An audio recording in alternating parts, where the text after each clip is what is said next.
The daily ഹീലിലെ ഇന്നത്തെ സെഷനിലേക്ക് എല്ലാവർക്കും സ്വാഗതം. കുട്ടികൾ വേണ്ടത്ര ഭക്ഷണം കഴിക്കാത്തത് പല മാതാപിതാക്കളെയും അലട്ടുന്നൊരു പ്രശ്നമാണ്. എന്നാൽ ചെറിയ ചില ശീലങ്ങൾ മാറ്റുന്നതിലൂടെ അവരുടെ വിശപ്പ് വർദ്ധിപ്പിക്കാൻ നമുക്ക് സാധിക്കും. ലളിതവും രസകരവുമായ വഴിയിലൂടെ എങ്ങനെ കുട്ടികളുടെ വിശപ്പ് കൂട്ടാമെന്നാണ് നമ്മൾ ഇന്ന് സംസാരിക്കുന്നത്. കുട്ടികൾക്ക് ഭക്ഷണം കൊടുക്കുക എന്നത് വലിയൊരു ടാസ്ക് തന്നെയാണ് മാതാപിതാക്കളെ സംബന്ധിച്ചിടത്തോളം. എന്താ കാരണം? അവർക്ക് വിശപ്പില്ല എന്ന് പറഞ്ഞിട്ട് 5 മിനിറ്റിനുള്ളിൽ അവർ ചോദിക്കും ബിസ്ക്കറ്റ് അല്ലെങ്കിൽ ചിപ്സ് അല്ലെങ്കിൽ എന്തെങ്കിലും സ്നാക്സ്. അതാണ് അവരുടെ പതിവ്. അപ്പോൾ സ്വാഭാവികമായിട്ട് അവരുടെ വിശപ്പ് വർദ്ധിപ്പിക്കാൻ വേണ്ടി ഒരു 18 ടിപ്സ് പറഞ്ഞു തരാം. ഒന്നാമത്തേത്, ചെറിയ ചെറിയ ഭക്ഷണം ഇടയ്ക്കിടയ്ക്ക് കൊടുക്കാതിരിക്കുക. ഉദാഹരണം, ഒരു 10 മണിയാകുമ്പോൾ ചിപ്സ് കൊടുത്തു, വീണ്ടും 11 മണിയാകുമ്പോൾ എന്തെങ്കിലും ചോക്ലേറ്റ്സ് കൊടുത്തു, വീണ്ടും 12 മണിയാകുമ്പോൾ എന്തെങ്കിലും സ്നാക്സ്, ചിപ്സോ ബിസ്ക്കറ്റോ എന്തെങ്കിലും കൊടുത്തു. അങ്ങനെ കൊടുക്കാതിരിക്കുക. അങ്ങനെ കൊടുക്കുമ്പോൾ സ്വാഭാവികമായിട്ടും അവർക്ക് വിശപ്പുണ്ടാവില്ല. ഉച്ചഭക്ഷണത്തിൻ്റെ സമയമാകുമ്പോഴത്തേക്കും അവർക്ക് വിശപ്പ് എന്തായാലും ഉണ്ടാവില്ല. അപ്പോൾ അത് നമ്മൾ ശ്രദ്ധിക്കുക. അടുത്തത്, ബ്രേക്ക്ഫാസ്റ്റ് ഒരിക്കലും സ്കിപ്പ് ചെയ്യാൻ അനുവദിക്കാതിരിക്കുക. കാരണം പ്രഭാത ഭക്ഷണം ഒഴിവാക്കിയാൽ കുട്ടിയുടെ മനസ്സും വയറും എല്ലാം ലോ ബാറ്ററി മോഡിലായിരിക്കും. മൂന്നാമത്തേത്, ഭക്ഷണം കഴിക്കുന്നതിന് അരമണിക്കൂർ മുമ്പ് മാത്രം വെള്ളം കൊടുക്കുക. അതിനുശേഷം ഒന്നും കൊടുക്കാതിരിക്കുക. ഭക്ഷണം കഴിക്കുന്നതിന് തൊട്ട് മുമ്പ് വെള്ളം കുടിക്കുമ്പോൾ അവരുടെ വയറ് നിറയുകയും പിന്നെ അവർക്ക് വിശപ്പില്ലായ്മ ഉണ്ടാവുകയും ചെയ്യും. അടുത്തത്, 2-3 മണിക്കൂർ ഇടവിട്ട് എന്തെങ്കിലും ഹെൽത്തി ആയിട്ടുള്ള ഫ്രൂട്ട്സോ അല്ലെങ്കിൽ എന്തെങ്കിലും വെജിറ്റബിൾ, ക്യാരറ്റോ അല്ലെങ്കിൽ കുക്കുംബറോ അങ്ങനെ എന്തെങ്കിലും കുട്ടികൾക്ക് കൊടുക്കാവുന്നതാണ്. നാലാമത്തേത്, സിങ്ക് സമൃദ്ധമായ ഭക്ഷണം, അതായത് സിങ്ക് അടങ്ങിയിട്ടുള്ള ഭക്ഷണം കൊടുക്കുക. കടല, ചെറുപയർ പോലുള്ള സിങ്ക് അടങ്ങിയിട്ടുള്ള ഭക്ഷണങ്ങൾ കൂടുതലായിട്ട് കൊടുക്കുക. ആറാമത്തേത്, കുട്ടിയുടെ ബ്ലഡിലെ അയൺ ലെവൽ ടെസ്റ്റ് ചെയ്യുക എന്നതാണ്. നമ്മളിപ്പോൾ കുട്ടി ഭയങ്കരമായിട്ട് ടയേർഡായിട്ടാണ് ഇരിക്കുന്നതെങ്കിൽ അല്ലെങ്കിൽ ഭയങ്കര ക്ഷീണമാണ്, ഒന്നും ചെയ്യാനൊരു താല്പര്യക്കുറവ്, അങ്ങനെയൊക്കെ ആണെങ്കിൽ നമ്മളൊന്ന് ടെസ്റ്റ് ചെയ്തിട്ട് അതിനനുസരിച്ച് നമ്മുടെ ഭക്ഷണത്തിൽ അയൺ കണ്ടന്റ് കൂടിയ ഭക്ഷണങ്ങൾ ഉൾപ്പെടുത്താവുന്നതാണ്. ഉദാഹരണത്തിന് നമ്മുടെ ചീര, പിന്നെ അതുപോലെ ഈന്തപ്പഴം, അങ്ങനെയുള്ള അയൺ കണ്ടന്റ് കൂടിയ ഫുഡ് നമുക്ക് ഉൾപ്പെടുത്താവുന്നതാണ്. ഏഴാമത്തേത്, പാല് കുട്ടികൾക്ക് കൊടുക്കാം, പക്ഷേ അതൊരു മീലായിട്ട് കൊടുക്കരുത്. ചിലരെന്ത് ചെയ്യും, ചില കുട്ടികൾ ഭയങ്കരമായിട്ടൊരു മിൽക്ക് ലവറാണ്. അപ്പോൾ പാല് ഇഷ്ടമുള്ള കുട്ടികൾ പാല് കുടിച്ചിട്ട് ചിലപ്പോൾ ലഞ്ച് സ്കിപ്പ് ചെയ്യും അല്ലെങ്കിൽ ബ്രേക്ക്ഫാസ്റ്റ് സ്കിപ്പ് ചെയ്യും. ബ്രേക്ക്ഫാസ്റ്റിന് പകരം ഒരു ഗ്ലാസ് പാല് കുടിക്കും. അങ്ങനെ ഒരിക്കലും ചെയ്യരുത്. ഒരു മീലായിട്ട് പാലിനെ കാണരുത്. ഇടയിൽ നേരത്തെ പറഞ്ഞ പോലെ ഈ 2-3 മണിക്കൂർ ഇടവിട്ട് ഭക്ഷണം കൊടുക്കണം എന്ന് പറഞ്ഞില്ലേ, അപ്പോൾ ആ സമയത്ത് വേണമെങ്കിൽ നമുക്ക് പാല് കൊടുക്കാവുന്നതാണ് കുട്ടികൾക്ക്. അടുത്തൊരു പ്രധാനപ്പെട്ട ഒന്നാണ് ജങ്ക് ഫുഡ് ഒഴിവാക്കുക. കുട്ടികളോട് ബർഗർ വേണോ ബിരിയാണി വേണോ എന്ന് ചോദിച്ചാൽ കുട്ടികൾ പറയാം ബർഗർ എന്നായിരിക്കും. അപ്പോൾ ജങ്ക് ഫുഡ് മാക്സിമം ഒഴിവാക്കുക.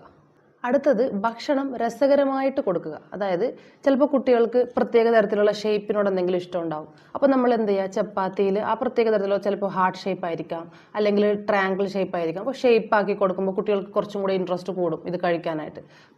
പച്ചക്കറികളാണെങ്കിലും ഫ്രൂട്ട്സ് ആണെങ്കിലും നമ്മളിപ്പോൾ ഒരു ഷേപ്പാക്കി കൊടുക്കുകയാണെങ്കിൽ അവർക്ക് കുറച്ചും കൂടി ഇൻട്രസ്റ്റ് ഉണ്ടാവും, ഇത് കഴിക്കാനുള്ളൊരു ഇൻട്രസ്റ്റ് കൂടുതലാവും. അപ്പോൾ രസകരമായ രീതിയിൽ ഭക്ഷണങ്ങൾ കുട്ടികൾക്ക് കൊടുക്കുക. അതുപോലെ ചില സമയത്ത് ഭക്ഷണത്തിന് ശേഷം കുട്ടികൾക്ക് ഫ്രൂട്ട് സലാഡൊക്കെ, അതായത് നമ്മൾ ഫ്രൂട്ട്സ് കേർഡിലോ അല്ലെങ്കിൽ യോഗേർട്ടിലൊക്കെ മിക്സ് ചെയ്തിട്ട് കുട്ടികൾക്ക് കൊടുക്കുന്നത് നല്ലതാണ്. അടുത്തത്, ഫോഴ്സ് ഫീഡിങ് ഒഴിവാക്കുക. നമ്മളെല്ലാവരും വീട്ടിൽ ചെയ്യുന്നൊരു കാര്യമാണ്. കുട്ടികളെ പിടിച്ചിരുത്തി ഫോഴ്സ്ഫുള്ളി നമ്മൾ കഷ്ടപ്പെടുത്തി അവരെ കൊണ്ട് കഴിപ്പിക്കുകയാണ് പതിവ്. പൊതുവെ പറയുന്നത് ഞാനടക്കം അങ്ങനെ ചെയ്യാറുണ്ട്. പക്ഷേ അത് നമ്മൾ മാക്സിമം ഒഴിവാക്കുക. അവരെ ആസ്വദിപ്പിച്ച് അവർക്ക് എന്തെങ്കിലും സ്റ്റോറി പറഞ്ഞു കൊടുക്കുക അല്ലെങ്കിൽ എന്തെങ്കിലും ആക്ടിവിറ്റീസ് അവർ ചെയ്യുന്ന സമയത്ത് നമുക്ക് വേണമെങ്കിൽ അവർക്ക് പോയി ഭക്ഷണം കൊടുക്കാം. അങ്ങനെയുള്ള കാര്യങ്ങൾ ചെയ്യുക. അടുത്തത്, ഇഷ്ടപ്പെട്ട ഭക്ഷണം ആദ്യം നൽകുക. ചിലപ്പോൾ ഇപ്പോൾ ഒരു ഫിഷ് മീലാണെന്ന് വിചാരിക്കുക. അപ്പോൾ കുട്ടിക്ക് ഫിഷ് കൂടുതൽ ഇഷ്ടമായിരിക്കാം. അപ്പോൾ നമ്മൾ ആദ്യം എന്ത് ചെയ്യുക, ഫിഷ് മാത്രമായിട്ട് കൊടുക്കുക. അടുത്തത് ചോറും ഫിഷും ഒന്നിച്ച് കൊടുക്കുക. അങ്ങനെ ചെയ്യുക. അങ്ങനെ ചെയ്യുമ്പോൾ കുട്ടികൾക്ക് കുറച്ചും കൂടി ഒരു ഫേവറേറ്റ് ആയിട്ട് തോന്നും. First bite favourite, rest bite healthy എന്നാണല്ലോ. അപ്പോൾ ആദ്യം ഫസ്റ്റ് ബൈറ്റ് നമുക്ക് ഫേവറേറ്റ് ആയിട്ടുള്ള എന്തെങ്കിലുമൊക്കെ കൊടുക്കുക. ഇപ്പോൾ മുട്ടയും ചോറും ആണെങ്കിൽ മുട്ട കുട്ടിക്ക് ചിലപ്പോൾ ഇഷ്ടമായിരിക്കും. അപ്പോൾ മുട്ട ആദ്യം കൊടുക്കുക. അത് കഴിഞ്ഞ് പതുക്കെ ചോറും കൂട്ടി കൊടുക്കുക. അങ്ങനെ ചെയ്യുക. പിന്നെ അവരുടെ ഭക്ഷണത്തിൽ ഓയിലി ഫുഡ്, അതായത് കൊഴുപ്പടങ്ങിയ ഭക്ഷണങ്ങൾ മാക്സിമം കുറക്കുക. അടുത്തത്, നന്നായി ചവച്ച് അരച്ച് കഴിക്കാൻ കുട്ടികളെ പ്രോത്സാഹിപ്പിക്കുക. കാരണം അങ്ങനെ കഴിക്കുമ്പോഴാണ് അതിനകത്തുള്ള ന്യൂട്രിയൻസ് ഒക്കെ അബ്സോർബ് ചെയ്യാൻ പറ്റുകയുള്ളൂ. അപ്പോൾ നന്നായിട്ട് ചവച്ചരച്ച് വേഗം വേഗം എന്ന് പറയുന്നതിന് പകരം പതുക്കെ പതുക്കെ കഴിക്കുമെന്ന് പറയുക. അതുപോലെ അടുക്കളയിൽ നമ്മൾ എന്തെങ്കിലും ജോലി ചെയ്യുന്ന സമയത്ത് കുട്ടികൾ വരികയാണെങ്കിൽ കുട്ടികളെയും കൂടെ അതിനകത്ത് ഉൾപ്പെടുത്തുക. അപ്പോൾ എന്ത് ചെയ്യും, അപ്പോൾ നമ്മൾ ഉണ്ടാക്കുന്ന സമയത്ത് ഇപ്പോൾ ഉദാഹരണത്തിന് നമ്മൾ എന്തെങ്കിലും ഉണ്ടാക്കുകയാണെങ്കിൽ, സാമ്പാർ എന്തെങ്കിലും ഉണ്ടാക്കുകയാണെങ്കിൽ നമ്മൾ അവരോട് പറയും, സാമ്പാറാണോ ഉണ്ടാക്കുന്നത്, നമ്മൾ ഉണ്ടാക്കി കഴിഞ്ഞിട്ട് ഒരുമിച്ചിരുന്ന് കഴിക്കാം, അങ്ങനെയൊക്കെ പറയുമ്പോൾ അപ്പോൾ കുട്ടികൾ നോക്കും. അപ്പോൾ ചിലപ്പോൾ നമ്മൾ ഉണ്ടാക്കുന്ന സമയത്ത് കാണിച്ചു കൊടുക്കാം, കണ്ടോ ഇതിനകത്ത് ക്യാരറ്റ് ഉണ്ട്, ഉരുളക്കിഴങ്ങുണ്ട്, അങ്ങനെയൊക്കെ പറഞ്ഞു കൊടുത്തിട്ട് നമ്മൾ ഭക്ഷണം കഴിക്കുന്ന സമയത്ത് അവരോട് പറയാം, മോനും കൂടെ ഉണ്ടാക്കിയ ഫുഡല്ലേ ഇത്, നമുക്ക് ഒരുമിച്ച് കഴിക്കാം, അതിൻ്റെ ടേസ്റ്റ് എന്താണാവോ നമുക്ക് നോക്കാം, മോനുണ്ടായിരുന്നല്ലോ ഉണ്ടാക്കുമ്പോൾ, അങ്ങനെയൊക്കെ പറയുമ്പോൾ എന്ത് ചെയ്യും, കുട്ടിക്ക് കുറച്ചും കൂടെ ഇൻട്രസ്റ്റ് ഉണ്ടാവും ഫുഡ് കഴിക്കാനായിട്ട്. എന്തായിരിക്കും അതിൻ്റെ ടേസ്റ്റ്, അങ്ങനെയൊക്കെ ഒരു ക്യൂരിയോസിറ്റി ഉണ്ടാവും. അപ്പോൾ അതിനനുസരിച്ച് ക്യൂരിയോസിറ്റി കാരണം കുട്ടി എന്ത് ചെയ്യും, കഴിക്കും. അടുത്തത് ഏറ്റവും പ്രധാനപ്പെട്ട ഒന്ന്, ഏറ്റവും പ്രധാനപ്പെട്ടെന്ന് പറയുമ്പോൾ നേരത്തെ പറഞ്ഞ ലിസ്റ്റിനകത്ത് നിന്ന് 10 out of 10 കൊടുക്കാൻ പറ്റുന്ന ഒരു പോയിന്റാണിത്.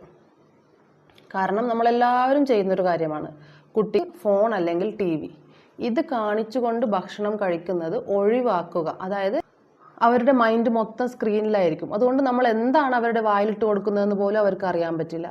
അതൊരിക്കലും ചെയ്യരുത്, അത് മാക്സിമം ഒഴിവാക്കുക. പിന്നെ ഇതുപോലെ നമ്മൾ ഒന്നും കൂടെ ഒരു കാര്യം കൂടെ ശ്രദ്ധിക്കേണ്ടത്, കുട്ടികളിൽ ഔട്ട്ഡോർ പ്ലേസ്, അതായത് പുറത്തുള്ള കളികൾ കൂടുതൽ ഇൻക്ലൂഡ് ചെയ്യുക. കാരണം അവരിപ്പോൾ ചിലപ്പോൾ സ്കൂളിൽ നിന്ന് വന്ന് ചിലപ്പോൾ കിടന്നുറങ്ങും, അല്ലെങ്കിൽ വീട്ടിനകത്തിരിക്കുകയാണെങ്കിൽ കുറച്ചും കൂടെ അവർക്കൊരു എനർജി കുറവായിരിക്കും. നേരെ മറിച്ച് വൈകുന്നേര സമയങ്ങളിൽ നമ്മൾ പുറത്ത് കളിക്കാൻ വിടുകയാണെങ്കിൽ കുറച്ചും കൂടെ ആക്ടിവിറ്റീസ് ചെയ്യുന്നത് കൊണ്ട് അവരുടെ വിശപ്പും കൂടും. അപ്പോൾ അതിനനുസരിച്ച് അവർ ഭക്ഷണം കഴിക്കും. അപ്പോൾ നമ്മൾ ഔട്ട്ഡോർ കളികളൊക്കെ കുട്ടികളിൽ ഇൻക്ലൂഡ് ചെയ്യുക. അടുത്തൊരു കാര്യം, നമ്മൾ ഭക്ഷണം കഴിക്കുന്ന സമയത്ത് ഒരുമിച്ചിരുന്ന് കഴിക്കുക, എല്ലാവരും കൂടെ ഒരുമിച്ചിരുന്ന് കഴിക്കുക. ആ സമയത്ത് കുട്ടികളോട് സ്ട്രെസ്ഫുൾ ആയിട്ടുള്ള ചോദ്യങ്ങളൊന്നും ചോദിക്കാതിരിക്കുക. ഹോംവർക്ക് ചെയ്തോ, അല്ലെങ്കിൽ അത് ചെയ്തോ, ഇത് ചെയ്തോ, അങ്ങനെയുള്ള സ്ട്രെസ്ഫുൾ ആയിട്ടുള്ള ചോദ്യങ്ങളൊന്നും ചോദിക്കാതിരിക്കുക. മാക്സിമം ഹാപ്പി ആയിട്ട് നമ്മൾ എല്ലാവരും ഒരുമിച്ചിരുന്ന് ഭക്ഷണം കഴിക്കുമ്പോൾ കുട്ടികൾ കഴിക്കുന്നതിനോടൊപ്പം തന്നെ അവർക്കൊരു നല്ലൊരു അറ്റ്മോസ്ഫിയറും കൂടെ കിട്ടും. അതുകൂടാതെ നമ്മൾ മാതാപിതാക്കൾ എങ്ങനെയാണോ കഴിക്കുന്നത് അത് കൂടെ അവരനുകരിച്ച് അതും അവരുടെ ഭക്ഷണ രീതിയിൽ ഉൾപ്പെടുത്താൻ അവർക്ക് സാധിക്കും. ചെറിയ കുട്ടികളാണെങ്കിൽ നമ്മൾ കഴിക്കുന്ന രീതി നോക്കുകയും അത് അനുകരിക്കുകയും ചെയ്യും. അപ്പോൾ അത് എല്ലാവരും ഹാപ്പിയായി ഒരുമിച്ചിരുന്ന് ഭക്ഷണം കഴിക്കുന്നതും നല്ലതാണ്. പിന്നെ കുട്ടികളുടെ വിശപ്പ് കൂട്ടാൻ വേണ്ടി മാജിക് ഫുഡോ മരുന്നോ ഒന്നും ആവശ്യമില്ല. ഇങ്ങനെ ചെറിയ ചെറിയ ടിപ്സിലൂടെ കുട്ടികളുടെ വിശപ്പില്ലായ്മ നമുക്ക് കുറയ്ക്കാനാവും. പിന്നെ കുട്ടികളുടെ വിശപ്പ് ഒരു ദിവസം കൊണ്ട് നമുക്ക് കൂട്ടിയെടുക്കാൻ സാധിക്കില്ല. മേൽപ്പറഞ്ഞ കാര്യങ്ങളെല്ലാം പതിയെ പതിയെ കുട്ടിയുടെ ജീവിതത്തിൽ ഉൾപ്പെടുത്തുമ്പോൾ കുട്ടിക്ക് ഒരുപാട് നല്ല രീതിയിലുള്ള മാറ്റങ്ങൾ കാണാൻ സാധിക്കും. അതുകൊണ്ട് ഇന്ന് മുതൽ നിങ്ങളുടെ ഭക്ഷണ സമയം ഒരു ഹാപ്പി ടൈം അല്ലെങ്കിൽ ഒരു ഫെസ്റ്റീവ് മൂഡാക്കി മാറ്റുക. അപ്പോൾ സന്തോഷത്തോടെ ആരോഗ്യത്തോടെ എല്ലാവർക്കും ഹാപ്പി പാരൻറ്റിങ്. അടുത്തൊരു ടോപ്പിക്കുമായിട്ട് വീണ്ടും കാണാം.